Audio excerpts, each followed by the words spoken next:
It's like the Socratic method of asking the right questions to lead them to the fact that it's a dumb decision, but on their own. Every Tuesday, I spend a few hours coaching people who are selling MSP services on how to close more deals. Some of them are business owners, some of them are, full-time salespeople, but they're all closing IT deals. And this is something that I've done for a couple of years. I'm a sales management expert in residence at the largest IT mastermind, TMT. We hop on for several hours a week and answer questions. We go through sales process. We do Q&A, kind of office hours. And one of the questions that we got last week I thought was really good around losing a deal to a current incumbent provider who was inferior, and the prospect acknowledged was inferior in terms of service and delivery, but they were going to stay with that provider, and it wasn't about price. This is a scenario I see come up a lot, and it's, losing deals to, people, incumbents or not, that we know are not nearly as good. And I want to address it head on the way that we did on this call last week. So let's dive in. Hey, what's up? I'm Ray Green, founder of MSP Sales Partners, where we help IT companies scale sales. So here's the scenario. We've got Jane, the salesperson, and we've got Mark, the business owner. Okay, her prospect. All names have been changed to protect identities and all that jazz. So Jane says, all right, so I worked with Mark. He basically came to us because he was concerned about the compliance issues, right? Like that's an important part of their business. Not being compliant is a pretty significant risk. They had some suspicion or concern that they weren't compliant, even though their current provider said they were. So they went out and started talking to other providers and wanted to essentially understand where they stood. Jane runs her process and, does her discovery, does an assessment, goes in and does like an assessment to find out, workstations, looks at the compliance issues, looks for other things, and sits down to do the proposal. And they go through it, and sure as shit, they're not compliant. Okay, so like that is a pretty significant issue on its own. They also found other issues on the assessment. She sits down with Mark, says, listen, like confirming, unfortunately, you're not compliant, like here are the gaps. We've also found several other issues on your network that are, pretty glaring holes, and, some leaving you pretty vulnerable. So, she goes through this whole thing and, presents the proposal, and Mark says, love everything you've done. I really appreciate it. What I'm going to do is essentially take this back to my current provider, and I'm going to give them one last chance. And I asked Jane, I said, so why? Why would they go with somebody who just basically violated their trust, left them vulnerable, put them in a position where they're not compliant, potentially face pretty steep fines? Why would they choose to go with that person? And by the way, it wasn't price. She said, well, they said they have a long-standing relationship. They've worked with them for a number of years. They think they deserve one more chance. I said, you know what? Like maybe.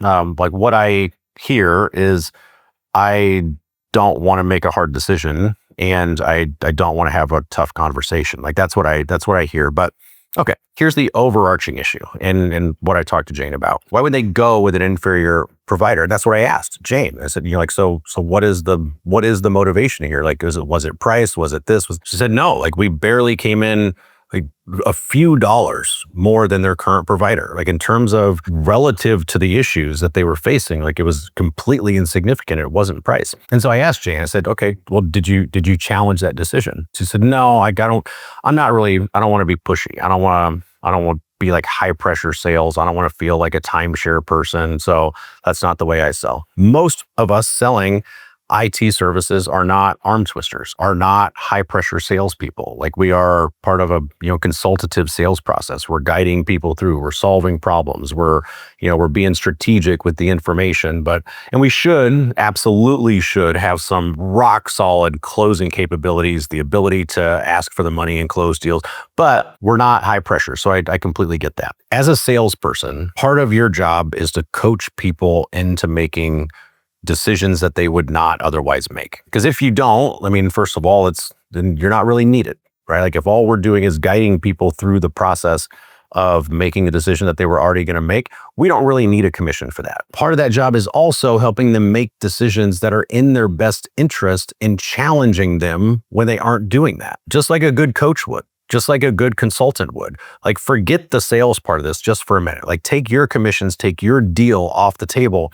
If you sat down and you talked to somebody who was just making a really bad decision, right? Like, because this sounds kind of like, a relationship saga. Like, oh no, they did it again, but you know what? I think this time it's going to be different. Let me go back to them and see if, they'll make changes. And I think this time, like it's going to be different. Like, what would you do if you were coaching that person that was your friend, that was your sister? Like, you'd go, do you really think that's the best approach here? Now, that doesn't mean you've got to necessarily throw people under the bus, and it doesn't mean you have to be disrespectful, but it does mean you have to be willing to challenge, and you have to be willing to apply some healthy pressure in order to get the different decision that they are otherwise going to make. If you don't challenge them at all, then they will make the default decision that they were going to make. And in this case, this is unequivocally, absolutely a bad decision, right? This is a business that has compliance issues, fears, concerns enough to go out to the market.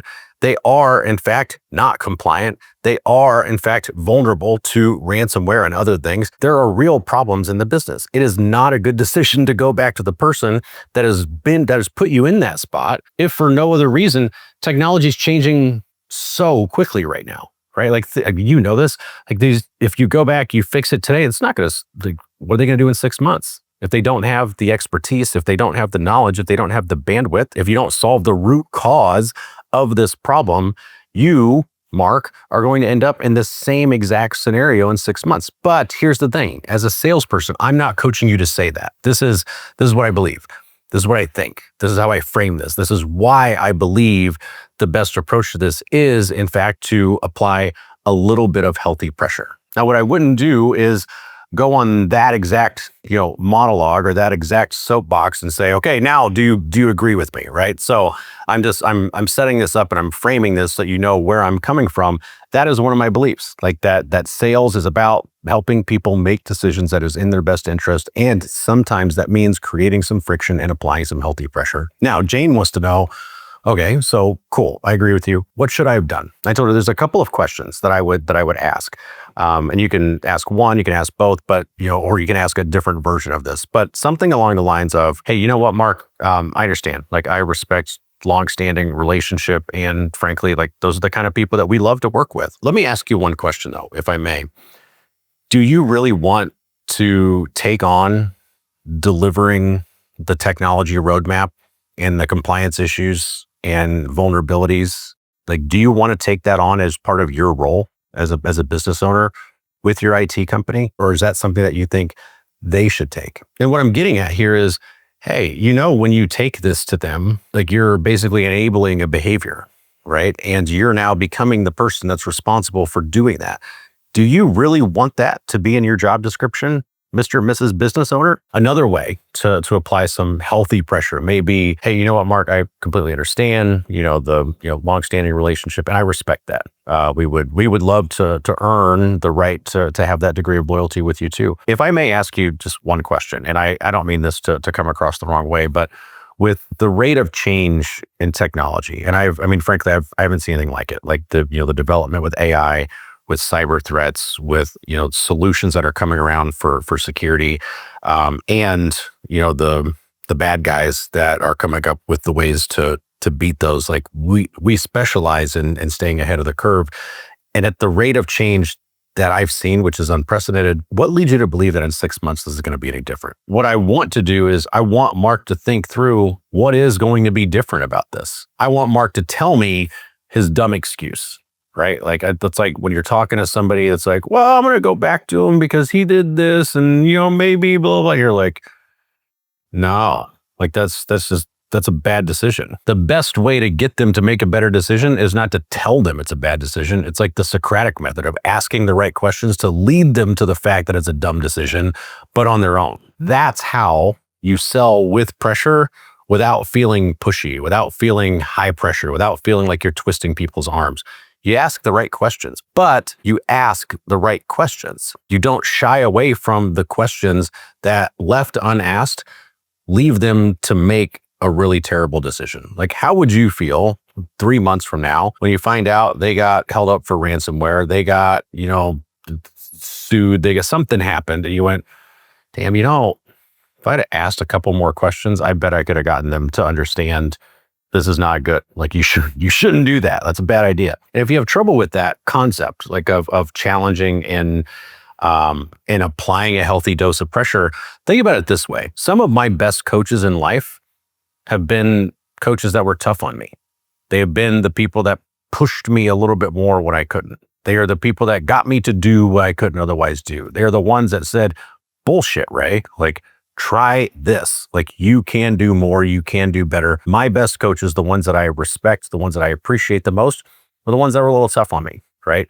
And think about what would you do with somebody that you liked or that you loved? What would you expect a psychologist to do? Like, just a good one. Like, sit there and just, okay, like, yeah, you should just continue to make bad decisions. Like, people that care about other people, challenge them, right? And that's all we're doing. It's a reframe on how and why we do it, but get to the same outcome. So I hope this has been helpful. By the way, if you like these breakdowns where we go through like specific scenarios, just comment below and I'll do more of them if you do find them useful. And in the meantime, you can hop on my email list. The link to that is below. And if you're an MSP or an IT business, go ahead and hop over to mspsalestoolbox.com and you can get access to a whole pile of resources. It's playbooks, it's templates, it's frameworks, things that we use to hire good salespeople, manage good salespeople, forecast, build revenue, grow, all that stuff. I put new resources in every month. You'll have lifetime access absolutely free. So hop over to mspsalestoolbox.com. Otherwise, I'll see you in the next video. Adios.